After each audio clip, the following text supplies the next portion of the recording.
My fiancé told me to take care of all the chores and childcare, but he doesn't earn enough for me to be a stay-at-home mom. Now he's calling me a gold digger for telling him he needs to do chores if I need to work.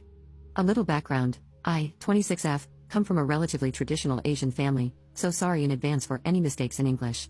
My father owns a rice wine brewery, and my mother helps him with it. Even though I've said my family is pretty conservative, from what I've seen growing up, my father never told my mother to do all the chores. He helps her with them. My father always says that he couldn't provide for the family alone, so she has to work too. That's why he never expects her to do everything in the house. Just like how they share the responsibilities to earn for our family, they also share responsibilities in taking care of the household. Now, enter my fiancé, 29M. We met on social media. He's an American who's currently working in my country. We've been dating for 3 years and have been engaged for 5 months. He always tells me he's looking for a traditional woman and wants to date with marriage in mind. He said that women who are capable of taking care of household and child-rearing are admirable, and I always agree with him without much thought because that's indeed an incredible feat, right? He's working in a small university, and I'm currently working in a hospital. We've saved enough to buy a house with a little bit of help from my parents, but we haven't moved in together yet because, Asian parents. But anyway, on my father's birthday last week, my fiancé and I talked about marriage once again. He doesn't think his income alone would be enough after our marriage, and it's giving him insecurities.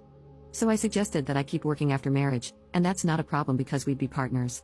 My father also offered that we take over his brewery, and while I found the idea lovely, my fiancé, on the other hand, seemed hesitant about it, but he wholeheartedly agreed that I should keep my job. That was where the first problem started. I told him that since I have to work, then I expect him to help with the household chores later. As soon as I said that, he suddenly got irritated. He said that he had been telling me he's looking for a traditional woman and that now he had been catfished since I don't want to take care of every household chore because I'd still be working a job.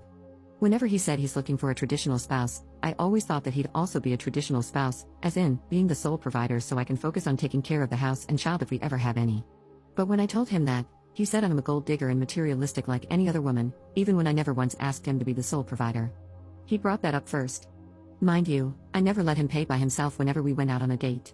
Whenever he paid for dinner, I would have paid for coffee and the movies, stuff like that. Even my father willingly offered his brewery if we wanted to take care of it as a means to provide for ourselves. So where's the gold I should have been digging here? That was when I actually put the ring down and told him that I want to break up. I told him he's not traditional enough if he wants a fully traditional wife. I didn't want to deal with someone who could easily call me a gold digger in front of my parents just because I want to share the chores. I can't help but think if he could easily say what he said in front of my parents when we haven't married yet, then he could be saying something worse if we're married and alone. I went home alone, and he texted me saying he was sorry and he didn't mean what he said. He asked to meet, but I don't feel like it.